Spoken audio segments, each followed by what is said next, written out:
Welcome to Old Guy Tech, the OGT.TV recording studio. Technology for the rest of us.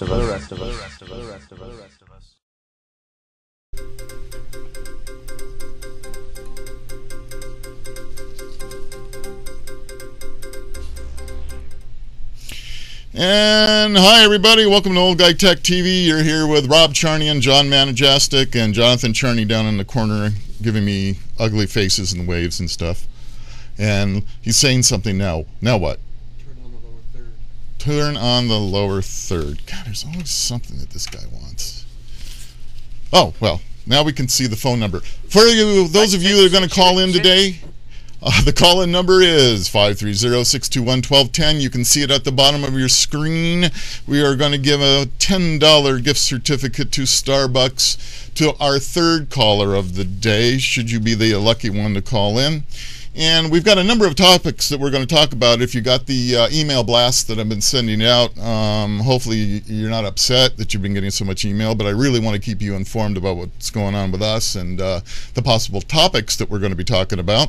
And to start off today, we want to talk about something that maybe you and I know John and Jonathan, we're all a little bit concerned, and that's that United States law enforcement agencies want to have access without a warrant to not only your email, which has been going on for a while, but now they want to capture your text messages. Wait. Well, I guess my dope dealing career is over. Well, I tell you. So that means when all those little kids do the sexting, we can... Yeah, I don't want to know about the sexting. No, what I'm saying is... Get on a mic if you're going to be talking. Well, fine. Never mind. It was actually Get on a mic. Yeah. Never mind. Get on the mic. I can't hear you if you don't get on the mic. They can't hear you. Which mic are you?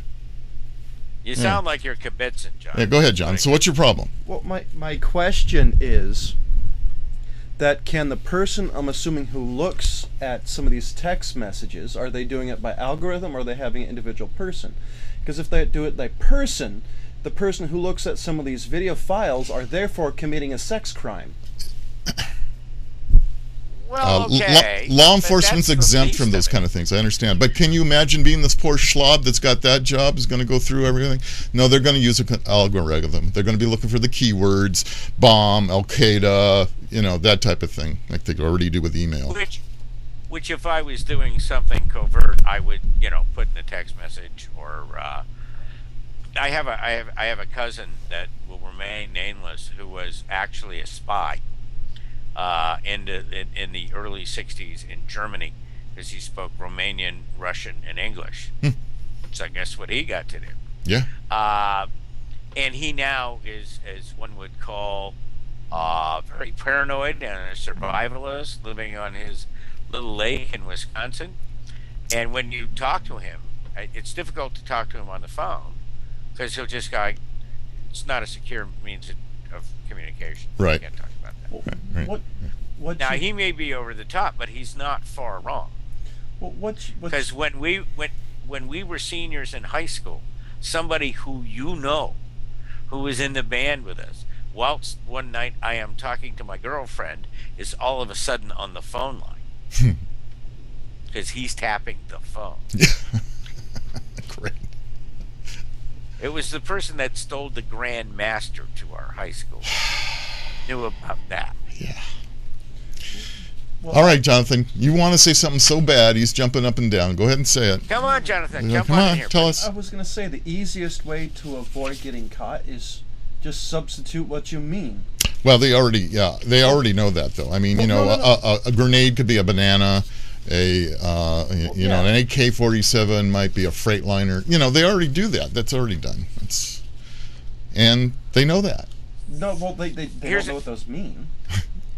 They figure it out enough. Jonathan. Eventually. Yeah. Jonathan, these people, if you saw the code that these people write, you'd go, and that meant what? These people are pretty good in encrypting their message. You would think. But then there are also, there are stupid people that, blow things up. It's all Fourth Amendment, and I'm a huge Fourth Amendment guy, and you have a right to privacy. There is no democracy unless there's a right to privacy.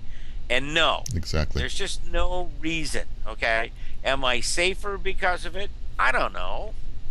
Again, it's Hobbes, and how much freedom are you willing to give up for security? Yeah, and that's the problem. And that's the same problem I have with the Patriot Act. I mean, we just gave away our liberties, basically, just by a stroke of a pen. And if you guys out there take a moment and read the Patriot Act, what Fourth Amendment? Yeah, and then read the Fourth Amendment and didn't realize how screwed we are. Well, look up pen registers. Pen registers. That's how they can already get access to our location data and other information. Oh, The yeah. cell phone Well- providers have a portal. All you have to do is cost $1.50, and they can already learn everything about you without needing a true warrant. Well, yeah. Yeah, and there lies the problem. To get a wiretap, it used to be you had to go to a judge, and you'd go in front of the judge and you'd plead your case as to why this phone should have a wiretap on it and recording. And we had some due process going on with this whole thing, which now we really don't. They can do just about anything they want to do without having to get approval from a judge.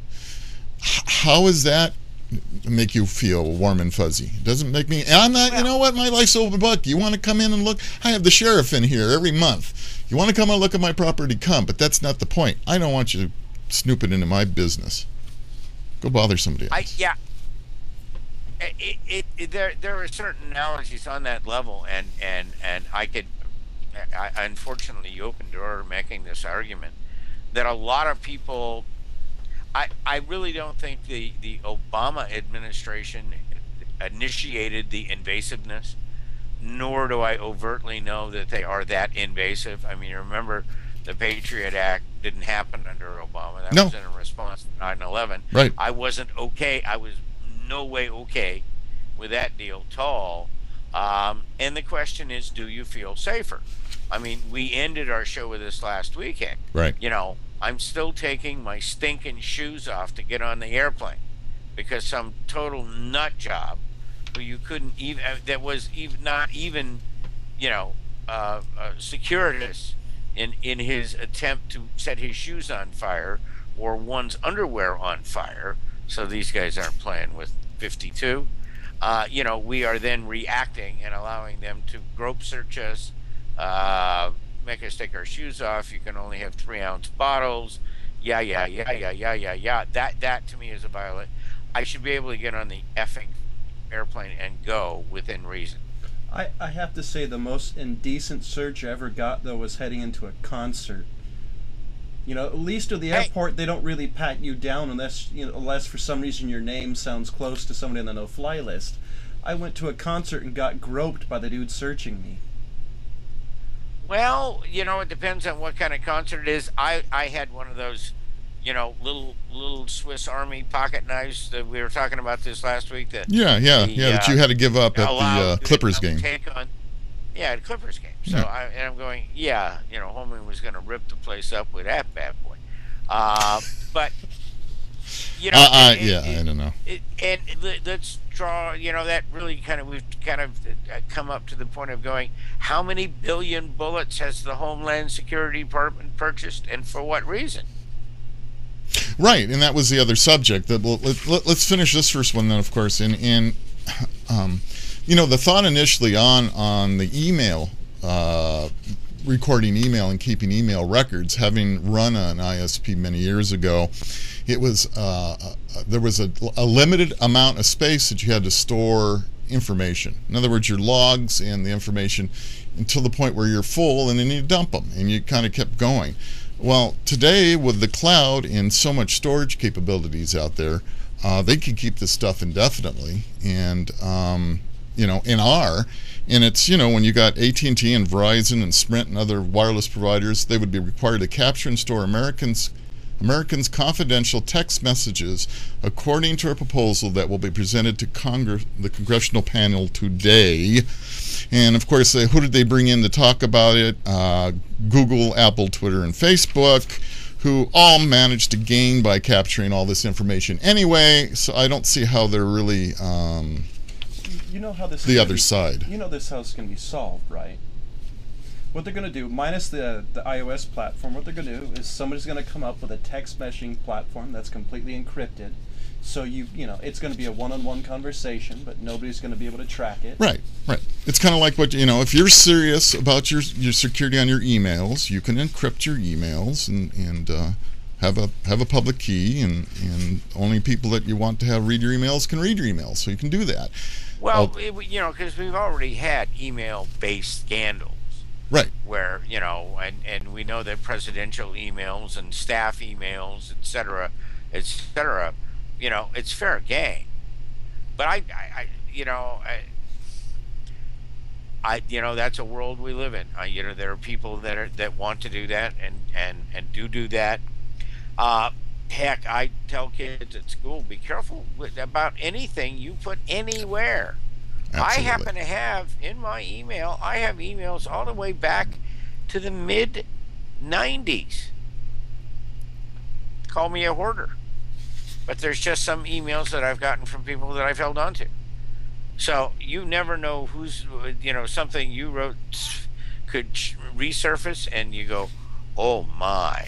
Well, you know, it's a very important message to the tweens in particular, who seem to be at that stage where, you know, they want to show their little boobies and whatever else and stuff, and they send it to their boyfriend, who then, of course, shares it with everybody on the known planet. And they've got to learn. They got to learn. I think you got it right on. They've got to learn, and you have to teach these kids that anything that you put down in electronic media in any way is possibly read, captured, kept by anybody. By anybody. By anybody. Well, now the teenagers you know, it's the old evidence trail. And the thing of it is, unfortunately, the masters of the newest technology are all adolescents. Right. Because we put it in their hands. But I also think that we should get rid of textbooks and they should just have a Kindle. Mm-hmm. And yeah, we have the discussion. We'd save a lot of money. But they at that time in your life, when that, you know, that's the, you know, you are high in testosterone, and you know, there are times in our lives when we are smarter than others, and you know, I deal with them every day, and it's you know me, I've got a relationship with, even though I'm a sub, my kids, you know, talk to me because I talk to them about things they need to talk about.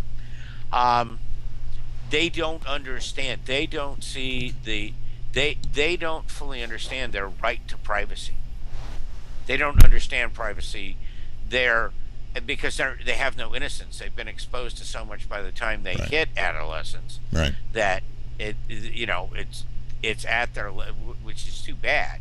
But the problem is, we have a generation now who has very different points of view than even Jonathan. I mean, our 1825s, our 1824s are just, they are a different group of folks that have, you know, just like in the gay marriage deal, 1824 comes in 81% approved. Right. A different perspective from you and I and my generation, et cetera, et cetera, et cetera. Although we could be very tolerant. Mm-hmm. You know, there are some things inside of us that just go, okay, it's not my world. It's their world. It's like that. And we have talked about that many times. And yeah, it is. And I think it's important. I think you're doing a great job. Let those kids know. I mean, I don't want them to find out the hard way. You know, if I was a parent of a young teenage daughter, you know, I'd certainly be talking to her a lot about privacy issues, and oversharing. Really, you know? Oh yeah. No, you're better off being. What they don't know is always more attractive than what they do know. It's feminine mystique, and it still exists.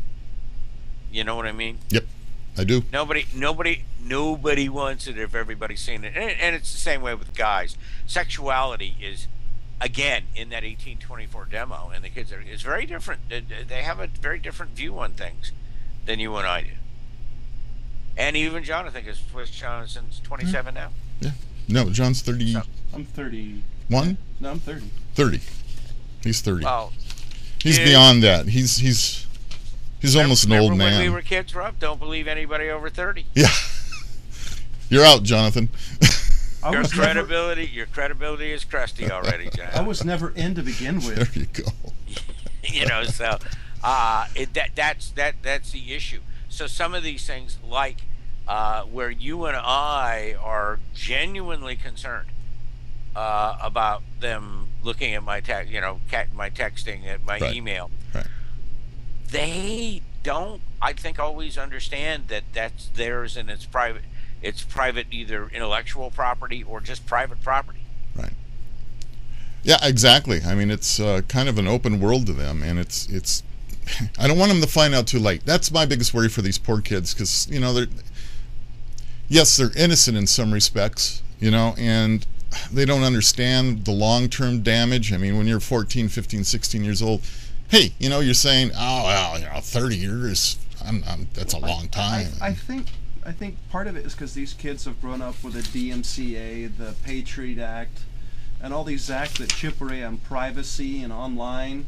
I think maybe they just have a more realistic view, as there's no such thing as privacy. I think you're right, and that's also one of the problems that you have, and this, you can imagine, just stirs me up big time. When you actually talk to 18, 24, or actually younger than that, 15, 20, 15, 21, they're very callous, and when you say constitutional rights, they kind of go, yeah. Mm-hmm. Mm-hmm. That stuff in the thing, because since the Patriot Act, since all kinds of things, it's all the Constitution becomes considerably more theoretical rather than practical. Because privacy is, privacy, and what's mine is what's yours is the type of thing old guys talk about, because the government can intercede wherever they want. I mean, nowadays. So what we have is a very young group of men and women going into the military, and as we know, the old excuse is, I was just following orders, is not to be. At least in our world, after Nazi Germany and that whole situation. Nuremberg. That was the trial. Well, that was the trial. But the point was that all these people were doing these things saying, well, I'm following orders. That was necessarily taught to these young recruits, and so that they understood that there is a line that needs to be drawn, that if you're given an order, that you can question it. And I just hope that that's still being taught in the military, that you can question an order. It doesn't mean you don't, you don't go to grandma's house, knock on the door, pull her out, and shoot her. Okay? I hope not. Yeah, but, that's what scares me. I think we have such a young group of people coming into the military now, and I honestly don't know if this is ever taught or talked about any longer in the military. It was 30 years ago. Yes. Right? But now I don't know. And geez, I sure wish there was somebody that would call us that's new in the military. If we had somebody call us on the phone line right now, 621-1210, if you are in the military, or if you have a son or daughter in the military, if you just give us a call and just give us a minute or two, because I'd like to hear from somebody. What is being taught, and is any of this being taught to them? I would just share with you that I had two kids in class today, and one of them is enlisted to go into the Marines. Mm-hmm. The other one's brother is in the Marines currently, and the one whose brother's in the Marines looks at me and said, they got rid of the GI Bill. And I went, no, they didn't. Oh, no, it's all over the web. They got rid of the GI Bill. Well, they postponed And I said, it. no. I'm very into news, and if for some reason the sequester made the GI Bill go away, it would have been all over the news. What did happen this week in the sequester is that survivor benefits for college tuition were cut back drastically, and huge amounts were taken away. So the kids of veterans that lost their lives in service, the government kind of paid for their college if they wanted to go, and those funds have been seriously cut. But it upset me that, I said, well, I'm doing roll and the thing, and then I'll go look at it. But this kid was vehement. No, they canceled the GI Bill. And again, and Rob and I were, it is more important, social media, person to person, rumor, is more valid than fact, because the place where you used to go for facts could be not so factual. Yeah. Whether it be Wikipedia, whether it, and we have so much news provided with spin rather than with news. But somewhere, and I've had this happen because in rural areas, up where you are as well, volunteering for the military, our military has always come from rural America, not from urban America. Right. So there are a lot of kids in, but I hear these, these rumors, and it's just like, whoa, wait a minute, where did that come from? Well, they don't use the principle of question everything. And, it's on the internet, it's got to be true.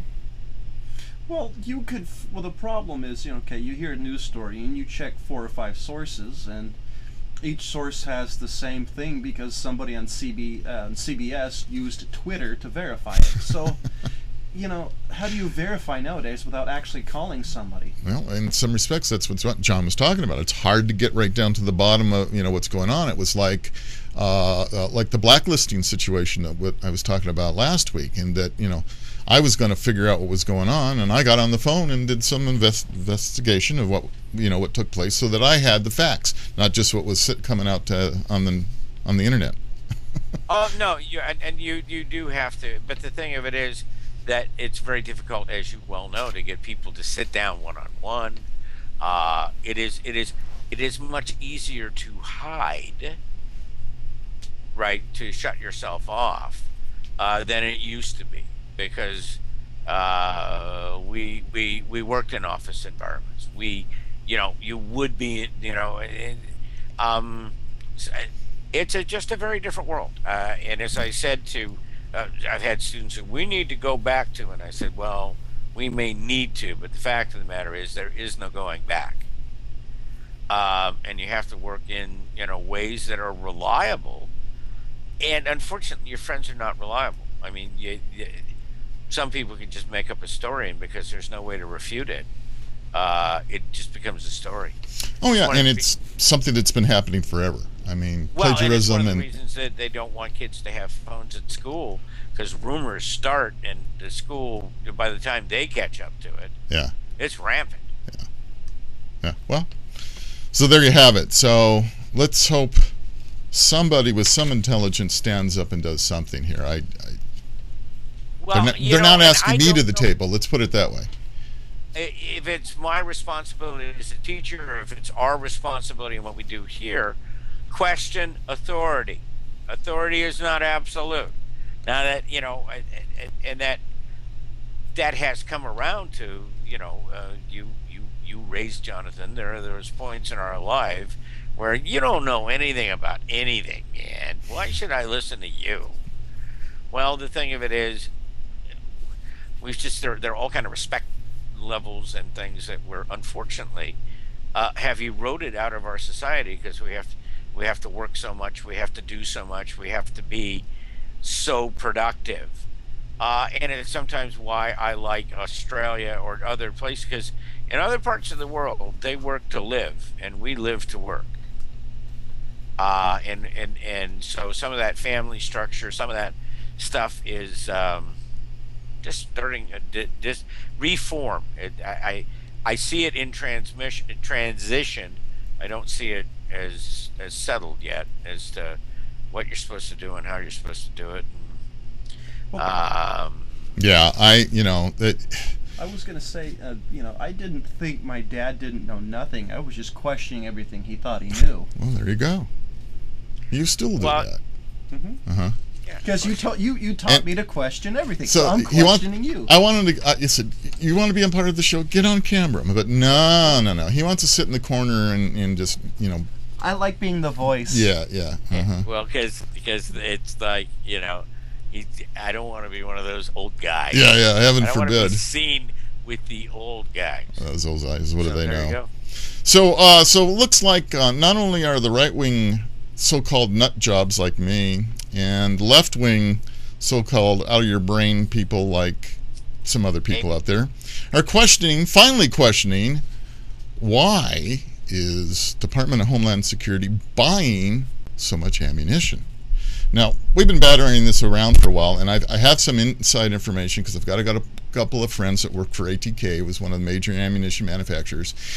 And for the most part, what they're claiming is most of the ammunition that they're producing is contractual, and they need to produce that. But there is an over amount of hoarding of ammunition, not only by citizens, but by law enforcement. And that does raise the question as to why does Homeland Security need, 500 rounds per person in the United States stored? What are they waiting for? Well, and we kind of touched on it on the way in. Boy, does that lend itself to conspiracy theory. Absolutely. And again, we have to go back to the Patriot Act, who created what the hell exactly is Homeland Security? Yeah. Is that Big Brother? Does that we also, not only did we lose rights in the Patriot Act, but we also created a bunch of covert agencies that I'm not sure exactly what they do to protect me, but they certainly have the right to do it. And protection usually means restriction. I don't know why, 500 per person. Again, when we were coming in, I said, well, one of the ways to control gun violence or control guns is to make ammunition exorbitantly expensive. And you being a consumer of ammunition know that probably over the last 3 years, the price of ammunition has, gone up 30%? Maybe more. It's more due to the cost of components, lead in particular. That's driving that price increase.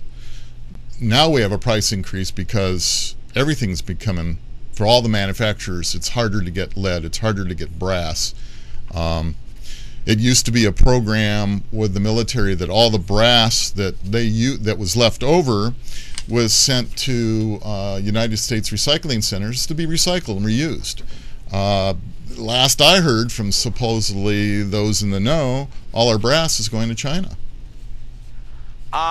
Because, and I was talking to one of the kids about this the other day because we were doing the Cold War bit, and I said, no, Japan, no, China under Mao, very impractically, he wanted to dominate steel.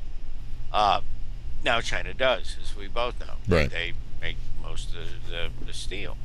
And we're giving, and when we talk about this, okay, and this actually resonates back, as we give up the processing of industrial, which are precious metals, to other countries and all this kind of stuff, and we don't have jobs. Those are jobs. When the brass is going to China, that brass should be staying here.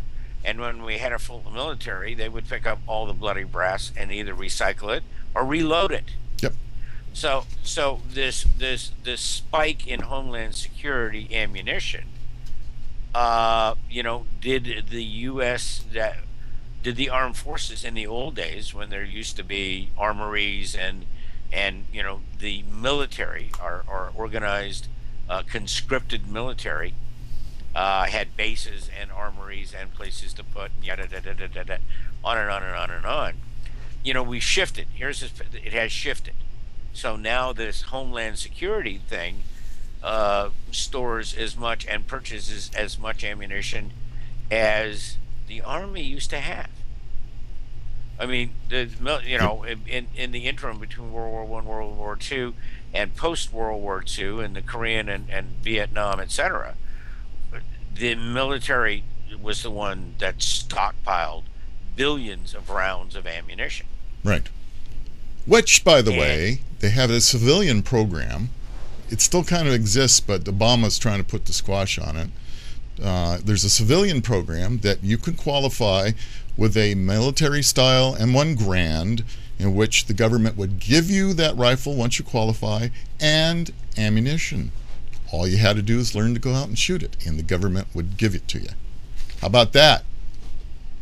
Oh, but they already, about that, everybody in Sweden serves in the army. They take the gun home and they give them ammunition. Yep. Because they are a militia. They are, the population is the standing army of that country. Right. Um, Well, I think it's just Why not? interesting because a lot of When people we didn't know had- that program when we had existed. When we had surplus M1s and we had surplus ammunition, it's easier to put it in the hands of the public than it is to store it. Okay, so the biggest problem that's occurred right now is that during the Korean War, the vast majority of our excess M1 Grands was stored in Korea.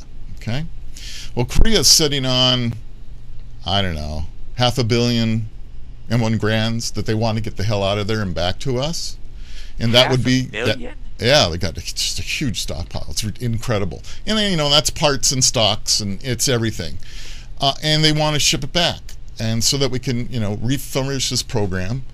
Department of Civilian Marksmanship, it was called, and because we're running out of M1 Grands here.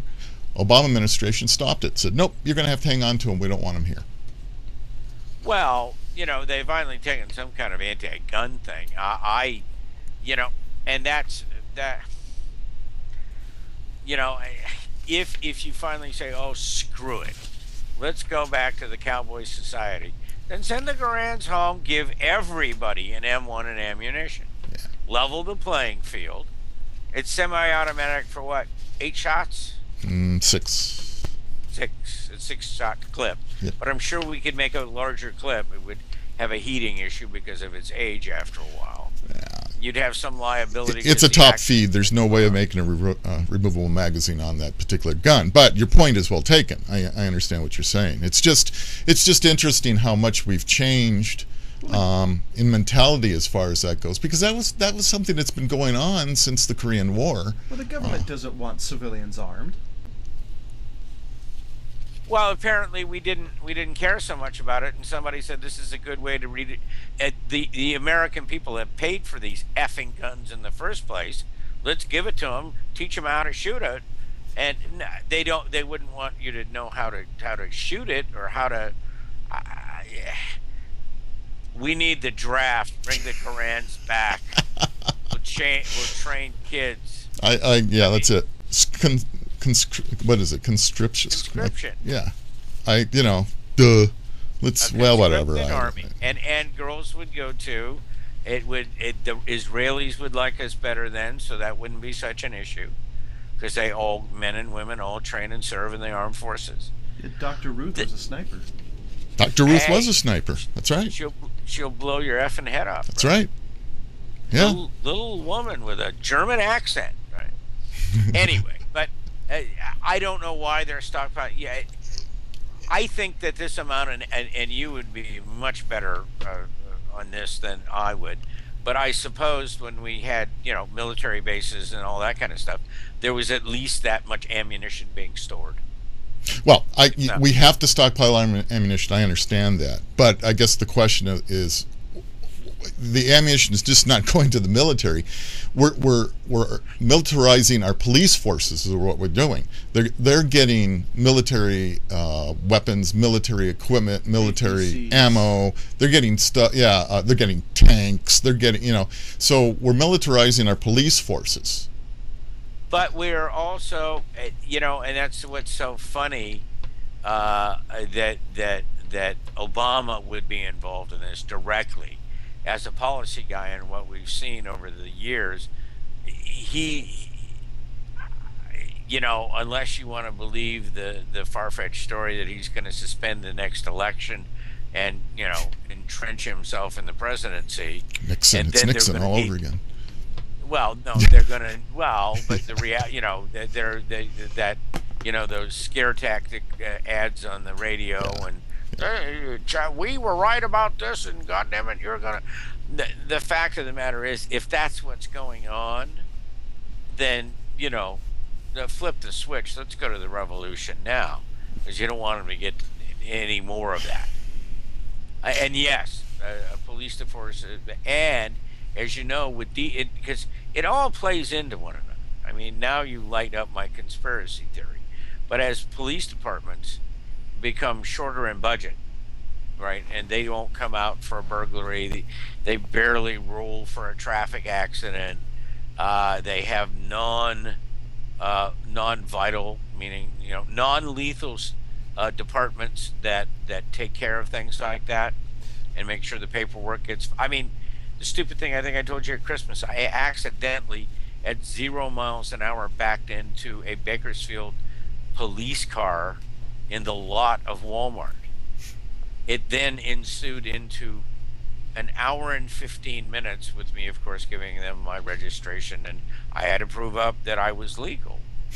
And then when it all ended and the watch commander finally showed up, who had to show up and say, okay, good to go, the officer that drove the car and the watch commander left because they had to finish up the paperwork.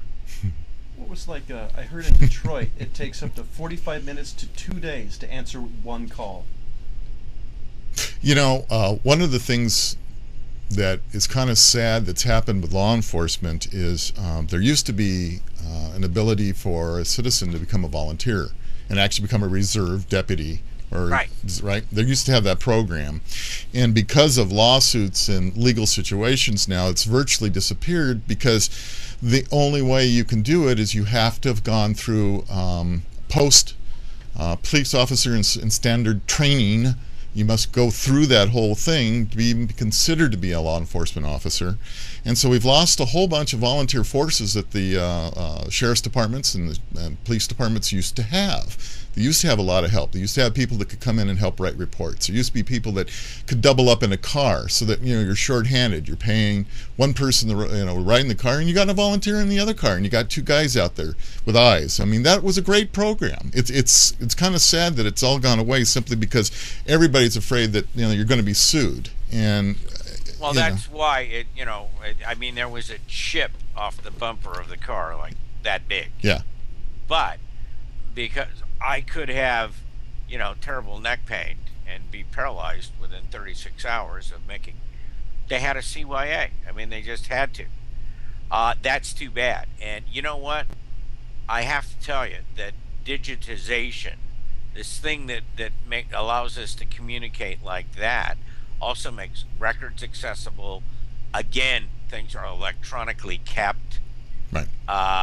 So somebody and no offense, I mean, attorneys need to make a living. They need to practice law. Therefore, they need to generate cases and business that gains them a fee. But with the humanity, we take the thing out where a real life human being could look at it and say, nah, not worth it. But because everybody, whether it's entitlement or whatever the hell you want to call it, we're all looking, or many people are looking for something for nothing, right? With little effort right. put in, right? And therefore, bang, lawsuit. Yep. And I have been on, and I can't go into detail. In the last year, I have been in 2 mediations, and I just net effect of one would say, $100. Net effect of the other one was $20 million. So it's also what you consider injury, and back to the old thing that we harp on, taking responsibility. Right.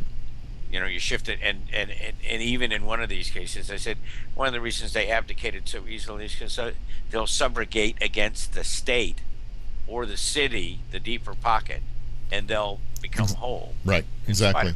Yeah. Yep. That's what you just said it. They go for the deeper pocket, no matter where it's at. The problem is, you and I are the deeper pocket because we are the city, the state, the whatever. They're spending our money. Yeah. So, All those great taxes we pay. Got to Well, pay. I mean, you know, and we're also, and part of this issue again is we're paying our taxes, and the federal government through the Department of Homeland Security is buying 500 bullets for each one of us. Then give me the goddamn gun and the 500 rounds. I want some of that myself. I want to go shoot. It's a lot of fun. Look, Have a good level time. the playing field. Yeah. If you got 500 rounds a person, give me a gun. Give me the 500 rounds, and but it would thin the population. And you'd pick a side. They'd be vigilantes. It'd be whatever. But and you have that crazy stuff. They got motorcycle gangs that they're doing quote unquote reality TV shows on. Yeah, on a motorcycle gang. Yeah. And we've got repo guys. It's just gotten so ridiculous. I got to tell you, there's a show on TV with Demolition Derby. Yeah. And I'm going, folks, Demolition Derby's been going on since Ascot in L.A. when we were kids. And it was the same thing as the bloody, Olympic Auditorium and the Thunderbirds and the wrestling. Yep. And the whole, Roller derby. And God, now- that was fun. And it was fake. I don't care. It was fun. I was going to say that. It was. Well, Jonathan, it was the reality show of the 50s. It except was. It was live. It was so Yeah, much I fun. was going to say the reality TV is such a misnomer because there's no reality in any of it. Well, so you're saying, and you're probably right. A lot of it is staged. I bet Well, chaos is not 99.9%. entertaining. There's got to be a package to Yeah. it, and it's formulaic what they do on the television. Yeah, I don't. Is Pawn Stars really any different? Oh, No. it's I am complete- I am It's an completely addict fake. to Pawn Stars. I actually almost like American Pickers now a bit better. I do too. Although I don't like they're obsessive, but the fact that they interact with so many really unique vanishing types of hoarder, real Americans. Yeah. Well, John, People that were around for rationing and all that kind of stuff and held on to everything. Right. Well, John, let me ask you a question. Are you more into the reality of it, or are you more like me, you're learning the history of things? That's why I love Pawn Stars and American Pickers, because you get to see stuff you wouldn't normally get to see, and you learn the history behind it. No, which is why I watch it. I'm enthralled. I don't watch PBS and Antiques Roadshow as much anymore because it's not on the cable end of the dial, and I pretty much sit there. But no, it is history. Yeah. And they're talking, when about this gun or and they're bringing in crazy things now. Maps and books that are 15. I don't know. Pawn Stars, there was a book from 1400s. 14 something, yeah, right. But its Illumination illustration was done in the 1800s. Right. That was a neat book. I like that. I have a good friend who lives in Las Vegas and actually is the neighbor of Chumley, and says they're all actually pretty nice people. He's been on it a couple of times. Yeah. And actually, and don't take me to heart on this, but I do believe my buddy, I do a drag race up at Kingdon, and we wanted to have Danny the Count as a celebrity. Yeah. $2,500 an hour plus expenses. Big Daddy Don Garlitz spent 2 days and took $5,000 in a hotel room. Yeah. Well, yeah, there goes to show you, you Too get bad a Ed little bit of Roth's not- famous. Too bad Ed Roth's not around. He'd be more interesting. Yeah, see, that's John. This is why John and I are doing this show, because we want to get $2,500 an hour plus expenses to show up somewhere. Well, I want to get back to my previous income level. Yeah. I think this teaching thing doesn't pay, not 1%. Hey, you knew that going in. I'm not gonna. All right, Yeah, I hey, did.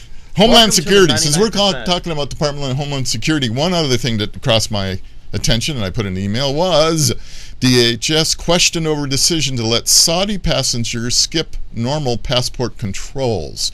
So it's my understanding that, well, if I'm not mistaken, 15 of the 19 hijackers behind September 11th were all Saudis, I think. Wait. Osama bin Laden was a Saudi. Yeah, how about that?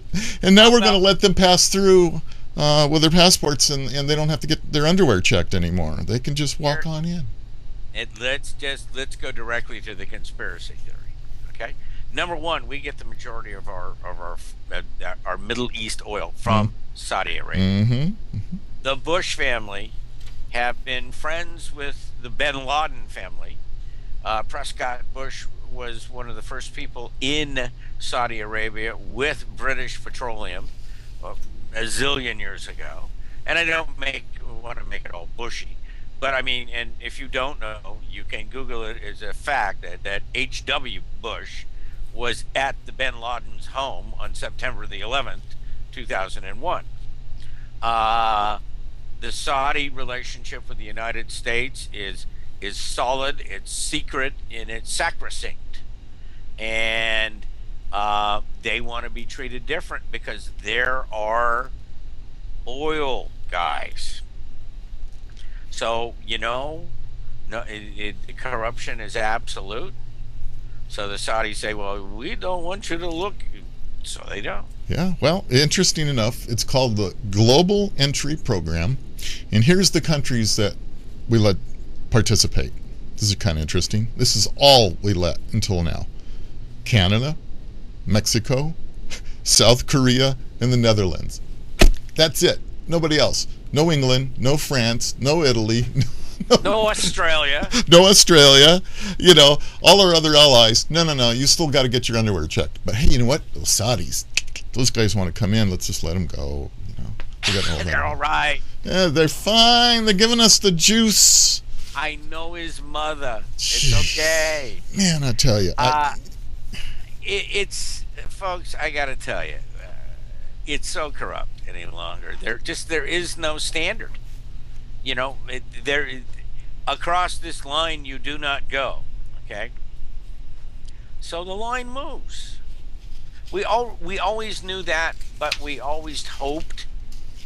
It's just like the overrun in government bureaucracy.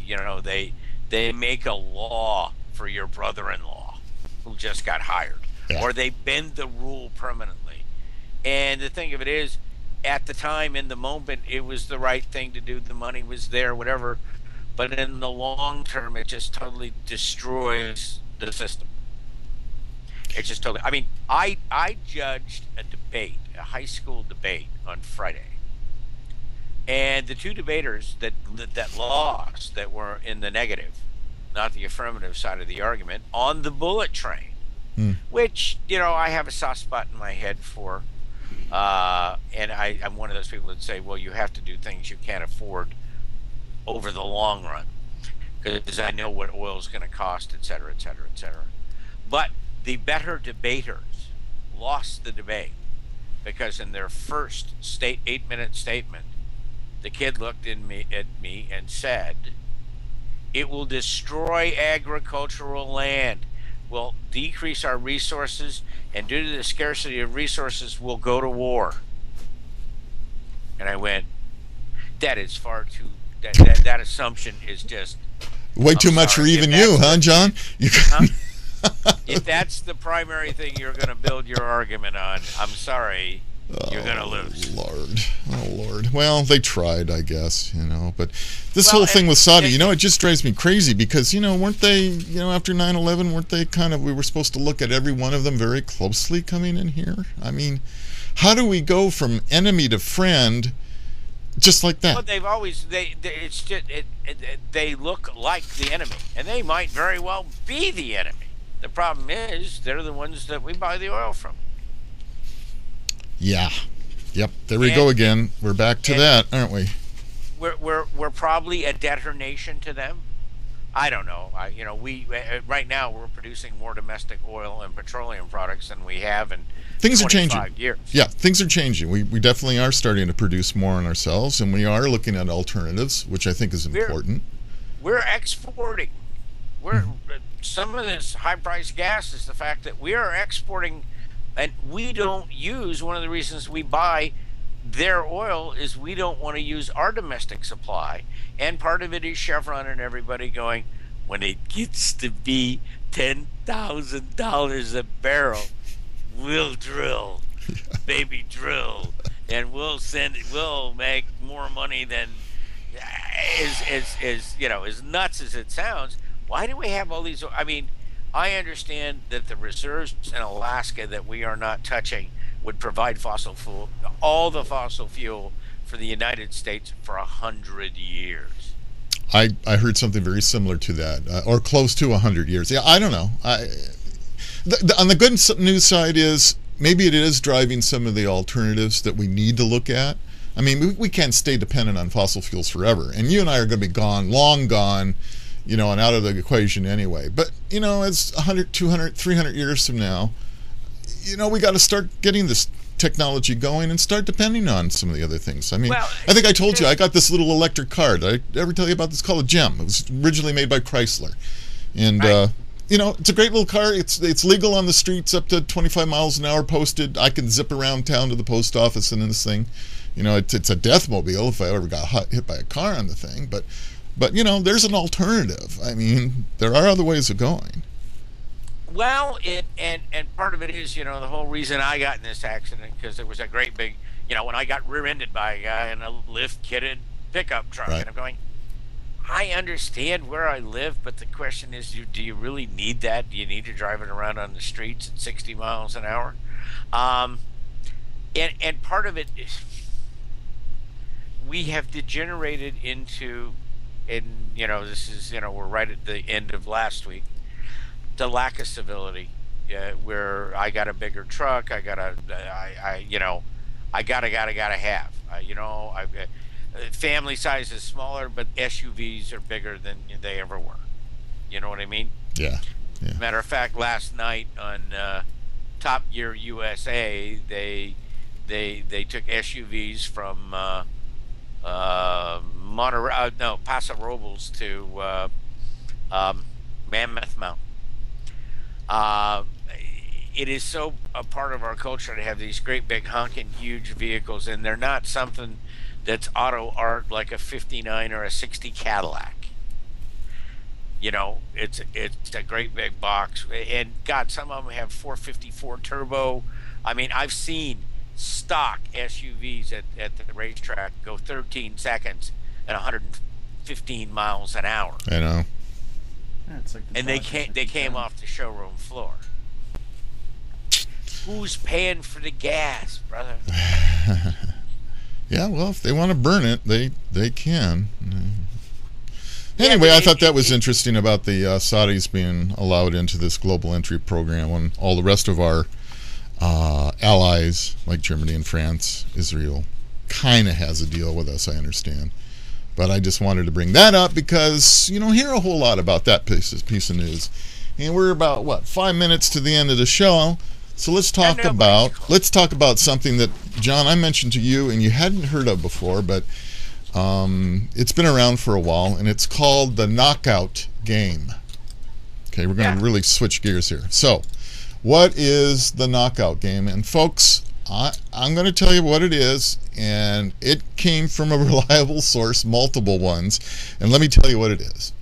It's a game that unfortunately has been put together by disenfranchised youth of color that are sitting around not having anything to do, drink, smoke, do their drugs or whatever, and bored out of their mind, and they blame the whitey. I'm not getting into prejudice things, but anyway, so they developed a game that they go around and they find late at night some poor guy walking to work or whatever, and they surround him, and the game is see who can punch the guy and knock him out with one hit. That's the game. So there's been a few deaths from this. They've punched him so hard. A couple of guys have died. Right. And you don't hear a whole lot about that. But it's back again because we've got 25-year-old victim loses knockout game. He lost his life because of a game. But again, this is a change in society.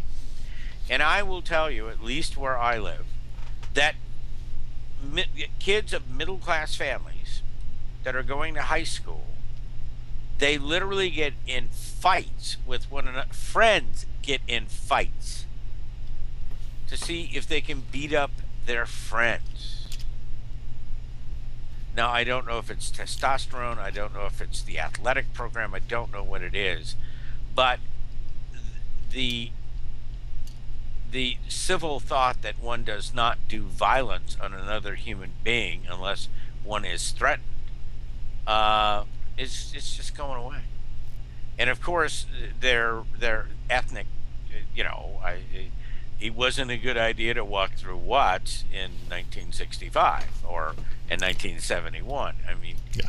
if they come into white neighborhoods, and again, now it's a domino theory. Now that you have the sequester, you're going to have less cops. You're going to have less cops and cars. So this is going to go on. And somewhere in our churches, in our homes, in our someplace, people just have to say that the level of angry and animus among and against Americans, towards ourselves, is crazy. I mean, there are people that, well, it's going to be a revolution. I'm going to blow their fucking heads off. I mean, and I know that African Americans in particular, and Hispanics are feeling I mean, some of this I'm not justifying in any way, shape, or form, but this is a response to hostility that they are getting from the Anglo community. Long term, it's not a quid pro quo, but matter of fact, I showed a videotape. This is 1954, but the killing of Emmett Till. Where they just brutalized this kid because he whistled at a white woman. Right. And things like that still happen. Yeah, they do. At times, in some ways, haven't changed. But it's just a shame because not only did they take the life of multiple people, but they've ruined their lives as well. I mean, now they're spending their time in jail and lost whatever. Their parents, I'm sure, loved them. Or some of them had parents that loved them. And there's that's another issue that we can talk about. It's a good caveat. Hopefully they had parents that loved them. Hopefully, it's just a shame. And then when I hear from you that, these kids' friends are okay, let's fight, let's see who can win, is absolutely beyond me. I mean, I think about you and I in high school, and that was the furthest thing from our minds would have ever been. Hey, let's just start hitting each other and see if we can win. Well, and if you actually remember, I was rather violent. I mean, I'd go off on people and hit them and stuff like that. And there were a lot of, I spent time with a shrink about that. Why couldn't I control my anger? You had an anger issue, but, you were all right. Trombone player. I never.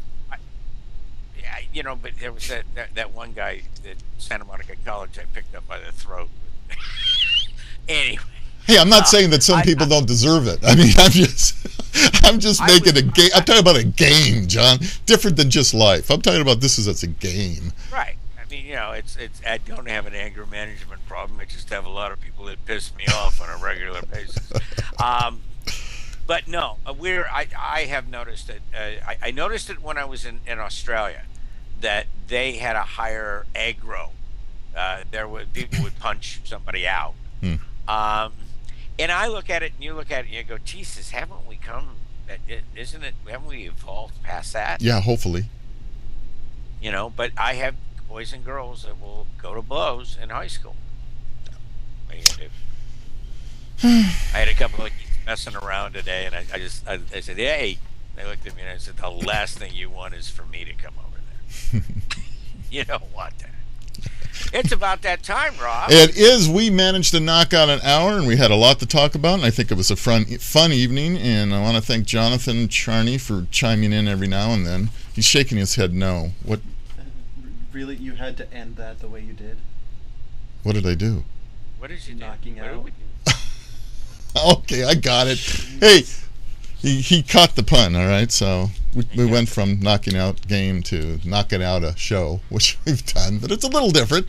But we had a great time. If everything goes well and we both live for next Wednesday, we will be around. We'll have a lot more topics. Look for our emails.